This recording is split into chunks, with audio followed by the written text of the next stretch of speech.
Olá, queridas e amáveis pessoas da internet, sejam bem-vindas a mais um vídeo nesse canal, mais um react, dessa vez react de texto. Vamos lá pro Estadão no espaço aberto com o Jorge Matassas, espero ter falado certo, é o professor da USP no texto Racismo Universitário. A USP sempre pioneira erra agora ao instituir cotas PPI em concursos públicos para docentes, né? 2024 começou e estamos aqui de novo tendo que falar sobre cotas, falar sobre a história do Brasil, falar sobre alguns mitos da história do Brasil e a gente vai usar esse texto como desculpa para isso, né?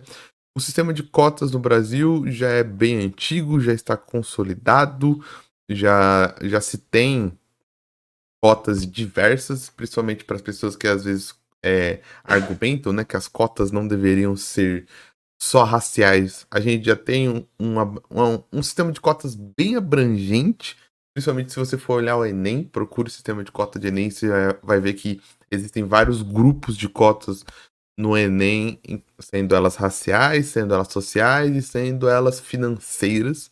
Então a gente tem um sistema de cota bem estruturado, apesar de ser novo. Então, o sistema de cotas eu acho que ele não fez nem 20 anos ainda. O sistema de cotas ele vai ser aprovado no primeiro governo Dilma, como a gente tem ele hoje.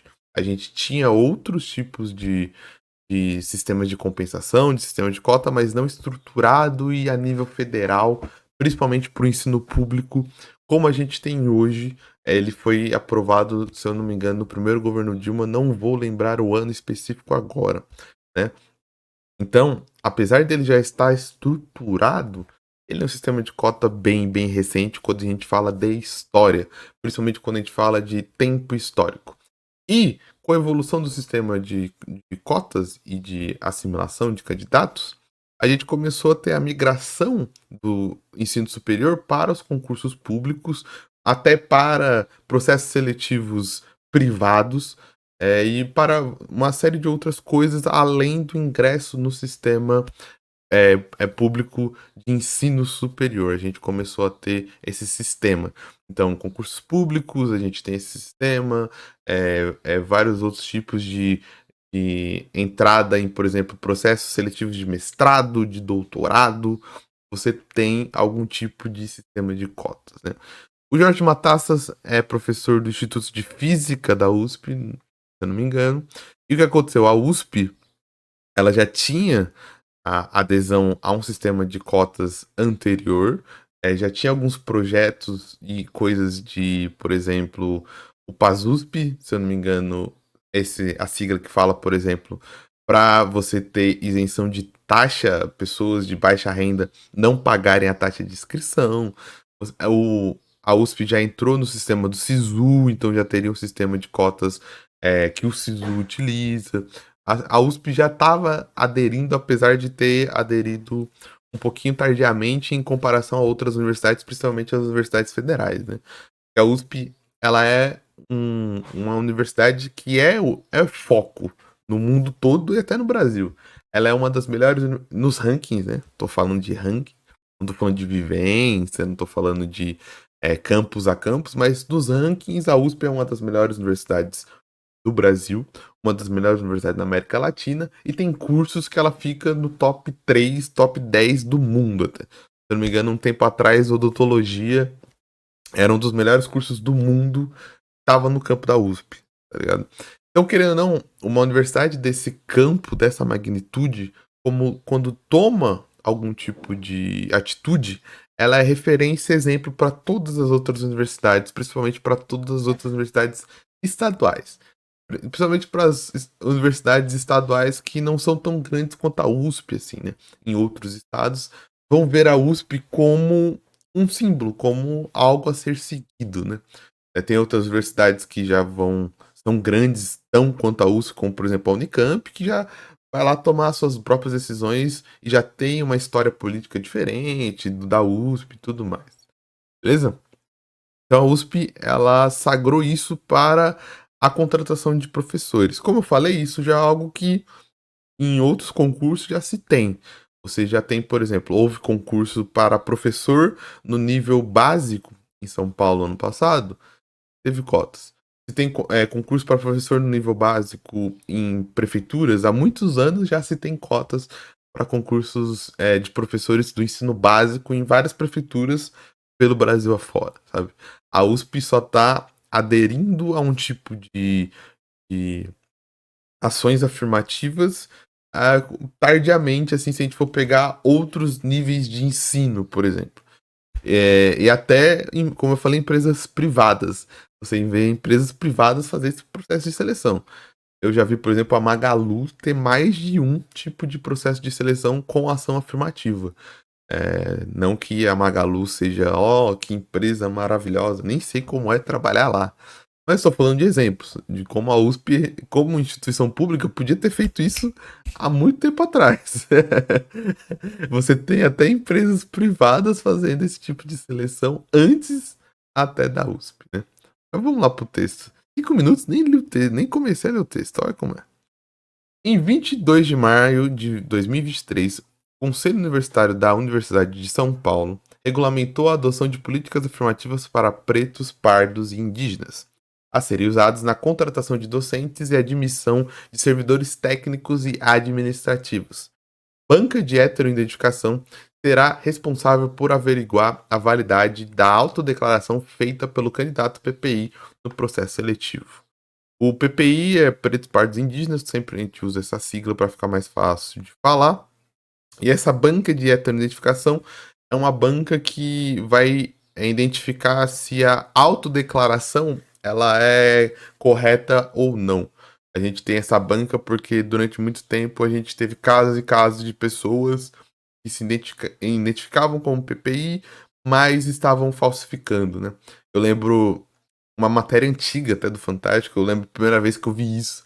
É uma matéria lá pelos idos de 2013, 2014, de estudantes que eram de escola particular, mas estavam concorrendo num curso que é muito difícil, que é medicina, e se colocavam em cotas, como por exemplo cotas raciais. Eu lembro até de um caso de um menino que colocou que ele era PPI, e na primeira semana de aula ele foi bronzeado para a primeira semana de aula. Não estou zoando.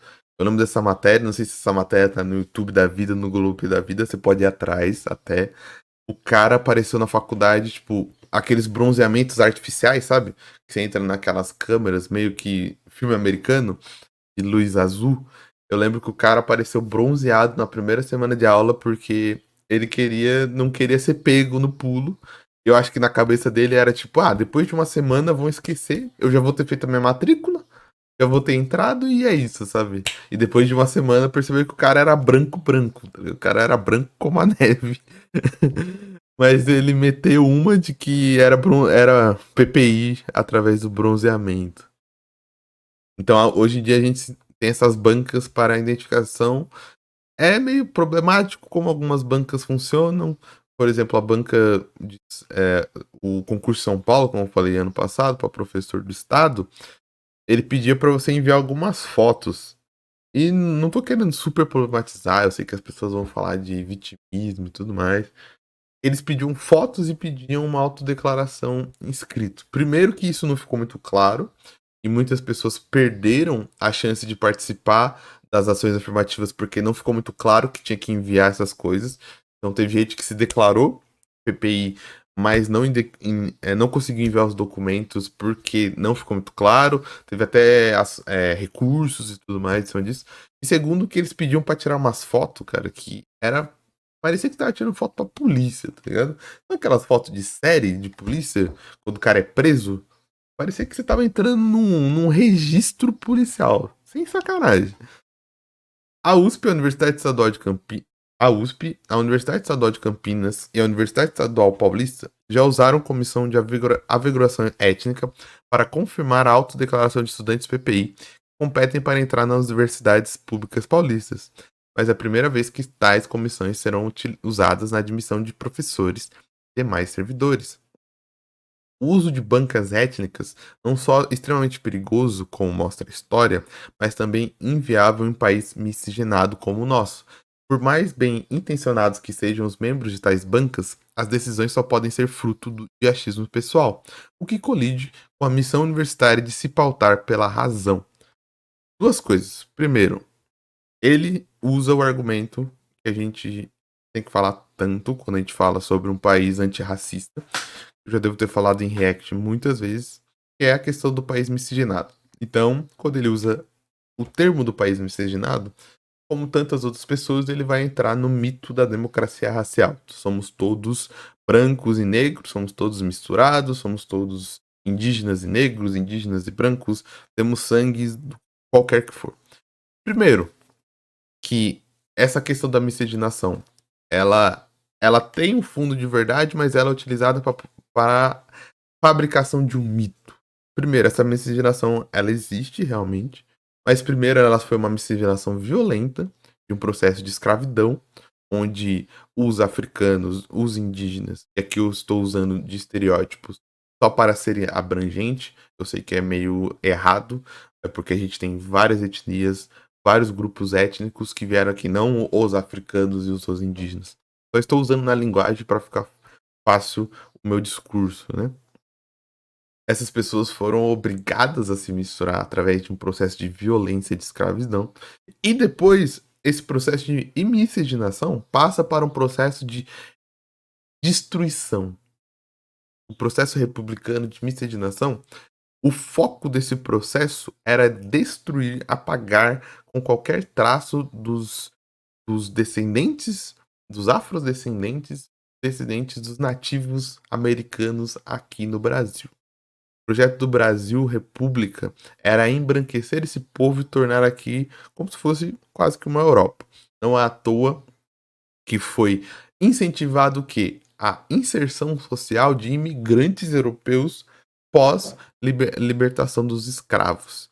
Então, as pessoas negras, por pele negra, elas eram miscigenadas também, mas elas eram excluídas. Elas foram excluídas do contato social, sem contato com o trabalho, sem contato com a educação, sem contato com cultura, sem contato com lazer e tudo mais. E aí a gente tem vários processos civilizatórios que acontecem.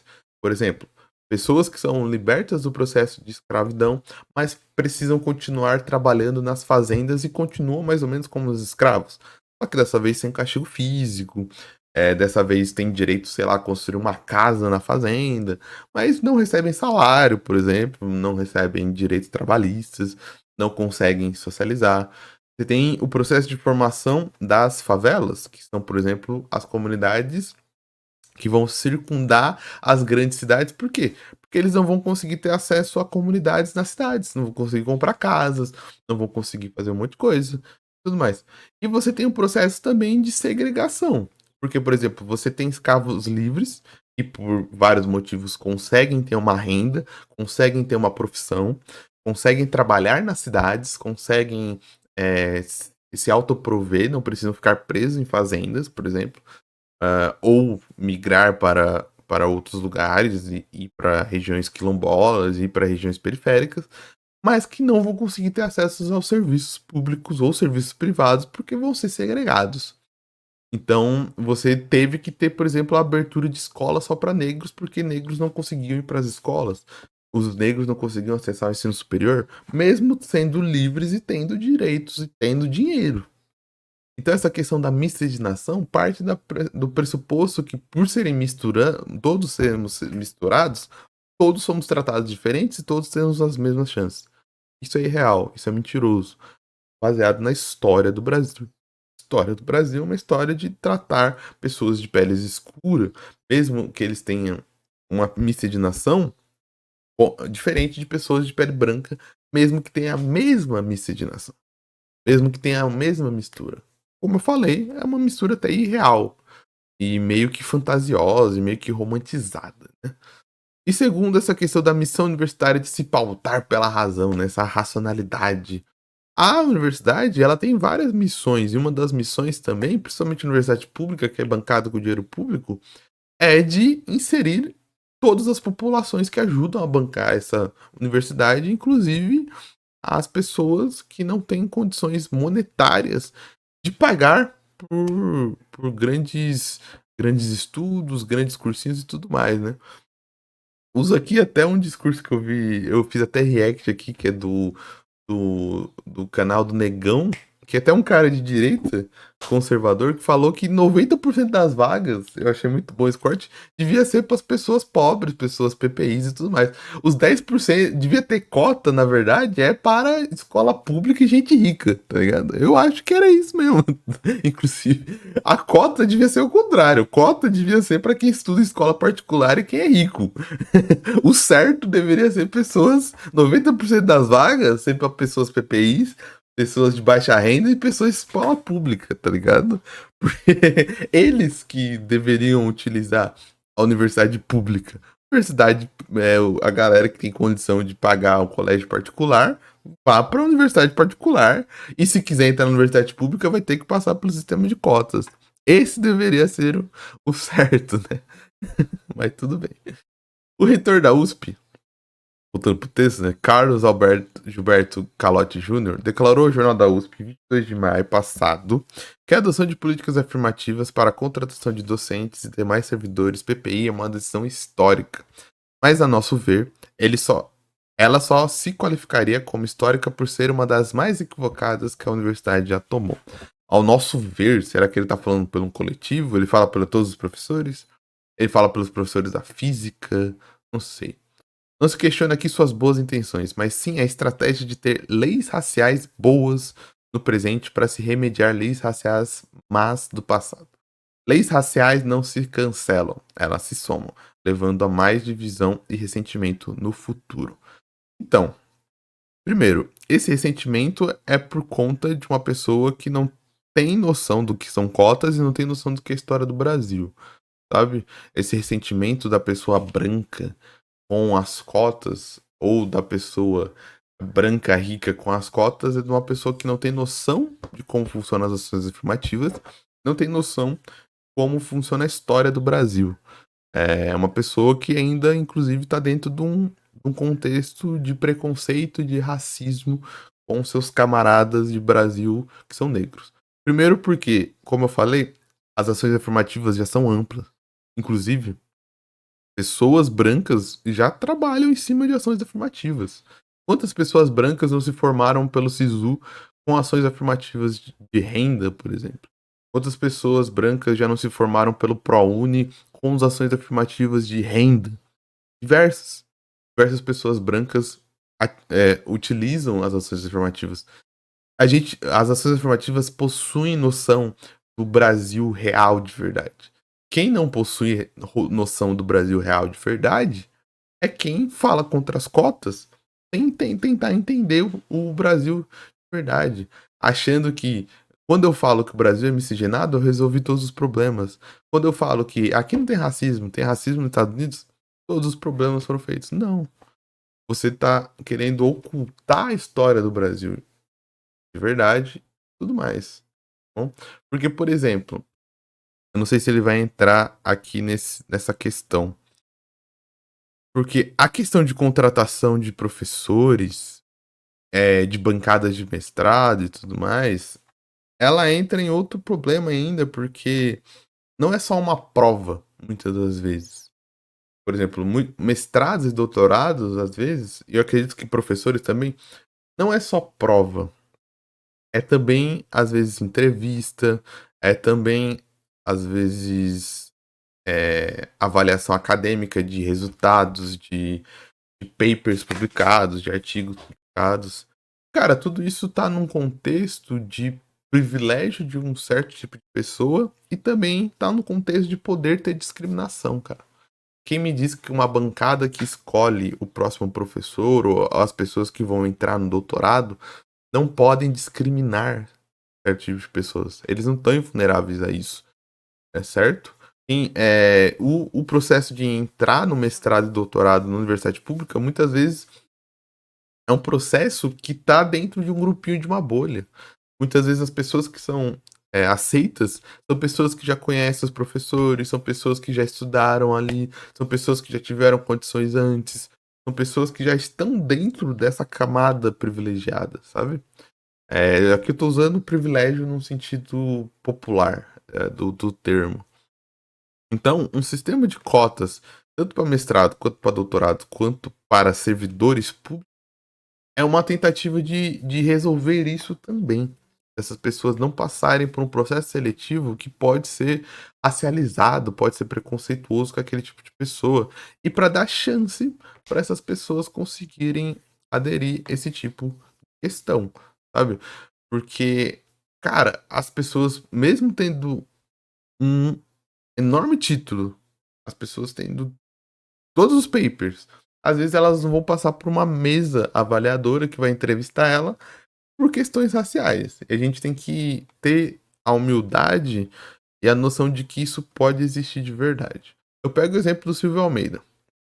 Silvio Almeida é doutor, se eu não me engano, é pós-doutor, tem livro, tem artigo publicado, virou ministro do Lula e tem nego que tira sarro dele como se ele fosse um burrão, tá ligado? Não tem noção do que ele escreveu, não vai atrás da obra dele, não sabe o quanto que ele produziu. E tem pessoas, inclusive que eu já vi, sei lá, do MBL, da direita meio maluca, que batem muito mais no Silvio Almeida do que em qualquer outro ministro do governo Lula. Bate nele muito mais do que em outros ministros, que ridiculariza ele muito mais do que outros ministros, que contesta as decisões dele do que outros ministros. E mesmo assim mesmo o Silvio Almeida tendo tipo todo um arcabouço de conhecimento, sendo formado, sendo doutor, pós-doutor e tudo mais. Quantas vezes isso não aconteceu numa banca avaliadora? Quantas vezes isso não aconteceu numa entrevista? Eu acho que isso é até reflexo de tipo, cara, você pode perguntar para o estudante universitário. Na universidade públicas é muito difícil achar um professor negro, cara. Muito difícil, muito difícil. Eu não tive aula com nenhum professor PPI. Verdade, assim. Fenotipicamente, eu tô falando, né? Pode ser que na miscigenação ele tenha, mas fenotipicamente não me recordo de ter nenhum professor e não me recordo de ter nenhum técnico dentro do PPI. E a mais, a decisão da USP implica mau uso de recursos públicos. Se não, vejamos. A principal fonte de financiamento das universidades públicas paulistas vem da alíquota do ICMS, que é o Imposto sobre Circulação de Mercadorias e Prestação de Serviços, pago por todos os consumidores, incluídos os mais pobres. Isso só justifica se as universidades públicas paulistas funcionarem como investimento de longo prazo, selecionando e treinando nossos jovens mais talentosos por meio do melhor corpo docente possível, independente de cor, raça, credo, orientação sexual e tudo mais. Então, meu brother, é assim que a ação afirmativa funciona assim. Tem vagas fixas para PPI, mas esses PPIs continuam tendo que ser doutores, pós-doutores, continuam tendo que ter publicações, continuam tendo que fazer prova prática se precisar. Relaxa, tá? Inclusive já saiu estudos mostrando que pessoas que entram em universidades públicas por cotas possuem o mesmo ou maior rendimento do que pessoas que entram sem cotas.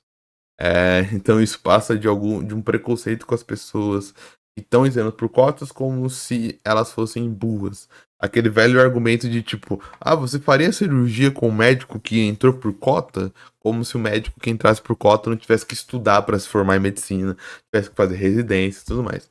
A pessoa que vai virar professor da USP no programa de ação afirmativa, ela vai ter que ser doutora, ela vai ter a tese dela analisada, ela vai ter que passar por uma comissão, ela vai ter que ter artigo publicado, ela vai ter que ter um monte de coisa. Eles falam como se fosse assim, não. Agora que tem cota para ser professor da USP, eu vou chegar em qualquer cara que seja do grupo PPI e falar: você não quer dar umas aulas lá na USP, não, cara? Umas aulas de física nuclear? Daí pega uma pessoa aleatória e contrata ela para ser professora. Não é assim que funciona a ação afirmativa. Assim como no SISU. O sistema meritocrático que todos eles amam, né? O sistema a universidade pública tem que ter o melhor, independente de tudo, né? E o melhor para eles é a pontuação, né? Ainda é meritocrático, cara. Você vai ver lá curso, já falei isso várias vezes. Você vai ver a média de nota de ampla concorrência, a média de nota de cota para cursos super difíceis, continua sendo super difícil mesmo tendo cota. Continua sendo médias de 700, 800 pontos no Enem. Ao instituir cotas na contratação de docentes para indivíduos PPI, a universidade abre mão de ter os melhores quadros. Tirou informação de qualquer lugar, né? Com os recursos públicos disponíveis em nome de uma política antissocial que coloca em segundo plano a formação das futuras gerações, PPI ou não, da mesma sociedade que financiou. De novo, formação de qualquer lugar, né? Há 10 anos, o governo de São Paulo instituiu o programa de cotas sociais para o ingresso de estudantes nas universidades públicas paulistas.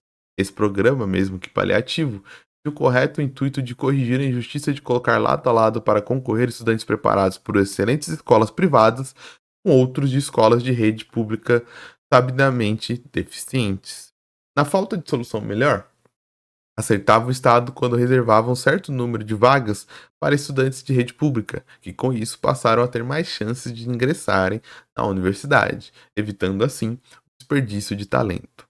Ao mesmo tempo, contudo, errava cabalmente ao incluir critérios raciais, além dos sociais, no preenchimento de tais vagas.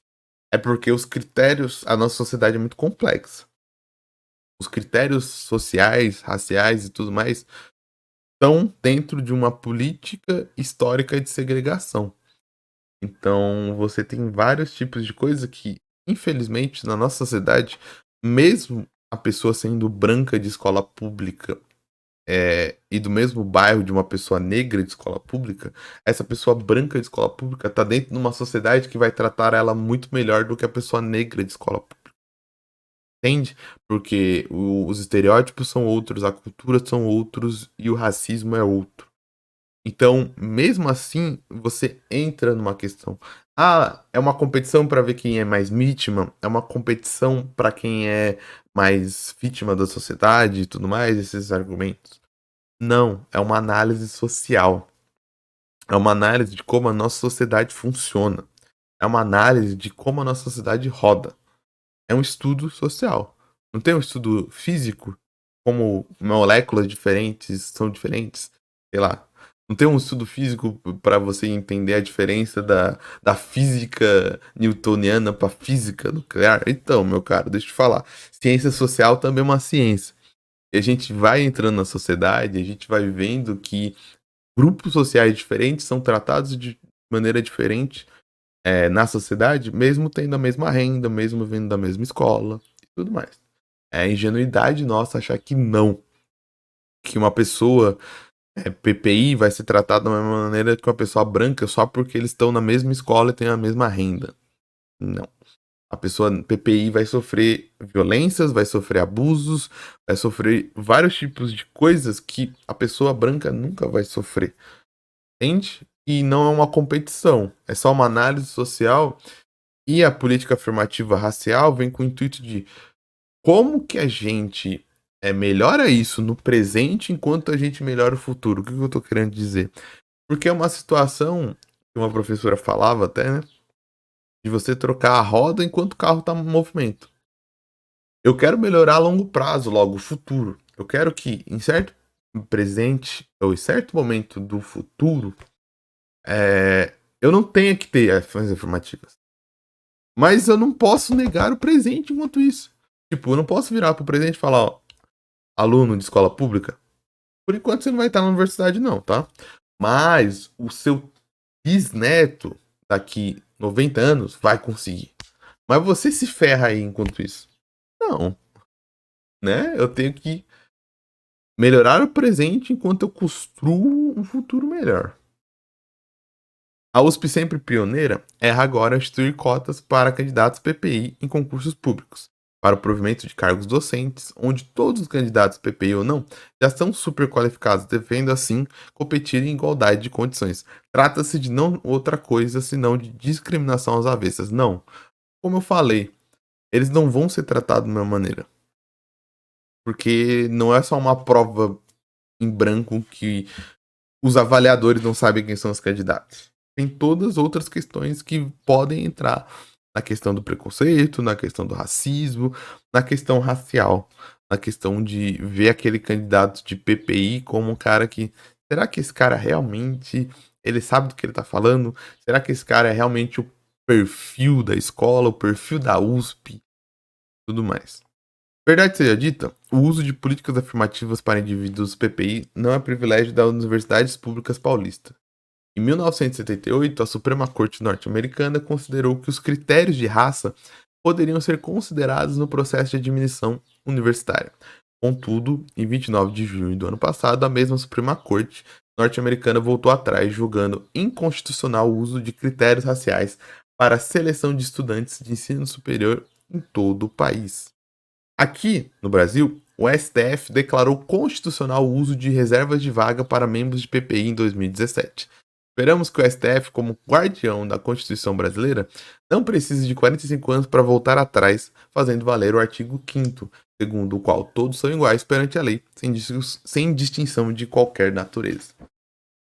Parceiro, mas a questão das cotas, ele vem tentar fazer com que esse artigo seja cumprido na realidade, não o contrário. Porque o artigo da Constituição não faz com que a realidade cumpra ele. O artigo da Constituição é um desejo de como a sociedade funciona e uma regra para a sociedade funcionar. Mas agora, a nossa sociedade não é constitucional. O que eu tô falando? Quando você nasce no Brasil, não instala uma Constituição em você e você age. A gente é cultural. E na cultura brasileira, todos não são tratados iguais perante a lei. Então as ações afirmativas são um jeito de tentar. Porque não é que vai deletar a vaga de professor para pessoas que não são do PPI na USP. Não. Você vai ter uma reserva de vagas. Por quê? Porque quando essas pessoas competem juntas, a gente, na nossa cultura, faz com que elas não sejam tratadas como iguais. Elas não vão ser tratadas como iguais. Entende? Elas vão ser tratadas diferente, porque nós temos uma cultura racista, uma cultura de segregação, uma cultura de ver que a posição do negro não é a posição do acadêmico. Em uma cultura racista, o corpo negro, ele é visto, primeiro, muitas das vezes como negativo, e quando que ele é visto como positivo, ele é visto primeiro numa sexualização e no estereótipo. O corpo negro, a mente negra, só é vista como boa para reprodução e para atratividade sexual e para praticar esportes, por exemplo. O negro ele vai ser exaltado quando ele é um jogador de basquete, quando ele é um jogador de futebol. Mas agora, dentro da nossa cultura, dentro da nossa sociedade que a gente construiu, esse espaço de intelectual não é colocado para o negro. O negro não é visto como um pertencente desse espaço de intelectual. Tanto que a música do negro já foi proibida, o livro do negro é perseguido, o rap é horrível, o funk é horrível, as análises dos negros são horríveis. Tanto que tem que se criar toda uma cultura marginal, um acadêmico marginal, uma literatura marginal, porque o negro não pode estar nessa posição de intelectual. Entende? Senão ele vai ser desconfiado, é estranho, não é o lugar dele, tudo mais. Então ele não é tratado igual perante a lei e pela seleção professores. Então a ação afirmativa, pelo contrário, meu amigo, ele vai tentar cumprir a Constituição, não é o contrário. A história ensina que não há lei racial boa. Isso não é uma lei racial. Pois, por melhor que sejam suas intenções iniciais, ela incute na cabeça das pessoas a ideia de que a cor de pele, o tamanho do nariz ou a forma dos olhos tem alguma importância. E há inúmeros exemplos trágicos de como isso pode ser torcido para o mal dependendo da circunstância. Então, nobre, gostaria que não tivesse importância. É o meu desejo. Meu sonho de sociedade é isso. Mas tem. Essa que é a questão. Se eu apareço de cabelo comprido, afro, em certos lugares, o meu cabelo vai ter importância para esse lugar. Chuto sem medo de errar, que inclusive não conseguiria vários empregos se aparecesse com o cabelo do jeito que o meu cabelo está. Tá ligado? Assim como uma mulher negra, assim como uma mulher indígena, assim como um homem indígena.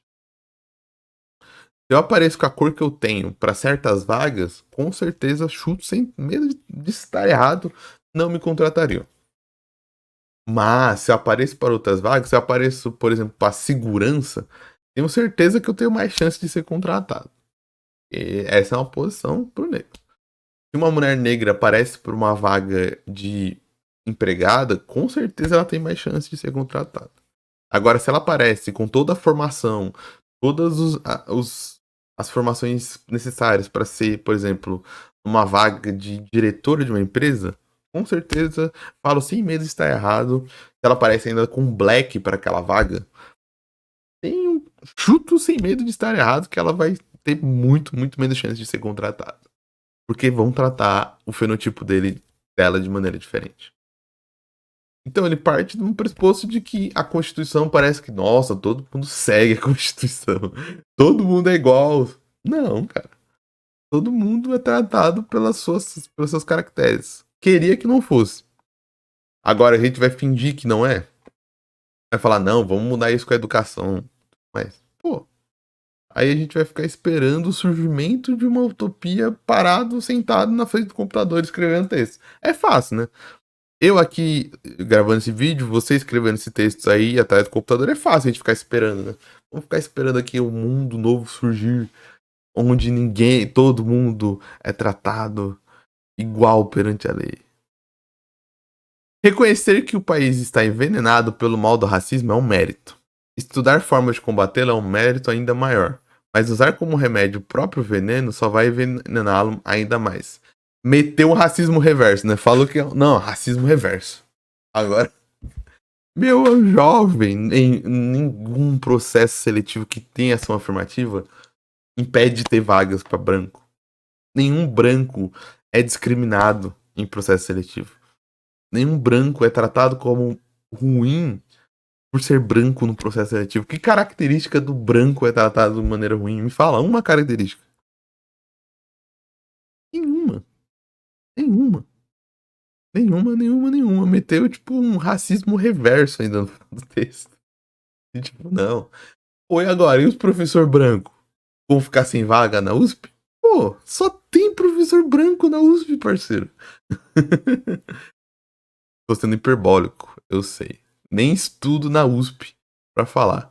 Mas um pouco, por exemplo, frequentei a USP durante um ano inteiro, fazendo cursinho popular dentro da USP. E eu passava por muitas salas de aula, assisti aula da USP, inclusive assisti uma aula por acidente. Eu tava estudando numa sala, que as salas às vezes ficam abertas. Eu estava estudando numa sala lá e começou a entrar gente, começou a ter uma aula na física, inclusive. Eu tava estudando na física, porque lá na física tinha uma. Não sei se existe ainda. Se alguém que estuda na USP atualmente ver esse vídeo me responda. Tava lá na física, porque lá tinha um cookie muito bom. Tinha uma moça que vendia, tinha uma lanchonete pequenininha ali, e tinha um cookie, mano, que era maravilhoso, velho. Então à tarde, quando eu tinha dinheiro, eu subia lá pra comer esse cookie. Era muito bom. Eu comprava o cookie, comprava um café. E às vezes eu ia estudar na biblioteca ali da física, que às vezes era aberta. Ou eu pegava uma sala que tava aberta. Teve um dia que eu decidi entrar numa sala que tava aberta sem ninguém. Porque eu não queria ficar na biblioteca. Porque, sei lá, aquele dia eu não queria ficar com gente. Aí começou a entrar gente, começou a ter uma aula e, tipo, mano, eu fiquei meio envergonhado, eu consegui sair no meio da aula, assim, sabe? Tipo, eu fiquei envergonhado, tipo, caramba, o que tá acontecendo aqui, sabe? E ninguém me avisou que tava tendo aula, ninguém, tipo, a galera só entrou e começou a ter aula. E, tipo, eles estavam resolvendo um exercício muito complexo de física. Eu acho que era. E tinha muita pouca gente na sala. Então eu acho que era uma turma bem. Cara, não era professor negro. Enquanto eu andava nos corredores, não vi nenhum professor negro dando aula. Das aulas que eu assisti, nenhum professor. Então, a maioria já é branco lá, tá ligado? Não sei por que essa coisa do racismo reverso. Professor. Quem escreveu o texto, é professor titular do Instituto de Física Teórica da Universidade Estadual Paulista. É membro titular da Academia de Ciências do Estado de São Paulo. Ele é professor da Unesp, né? Não da USP. Mas é isso, ficamos por aqui. Espero que esse texto tenha ajudado a tirar algumas dúvidas, tenha ajudado a te entender cotas, um pouco da história do Brasil e tudo mais. Vou ficando por aqui. Se você gostou do vídeo, não esquece do like, compartilhamento, comentário. Se você chegou aqui pela primeira vez e gostou do canal, se inscreve, porque quando dá tudo certo, tem vídeo todo dia aqui nesse canal. Vou ficando por aqui, até a próxima vez e tchau!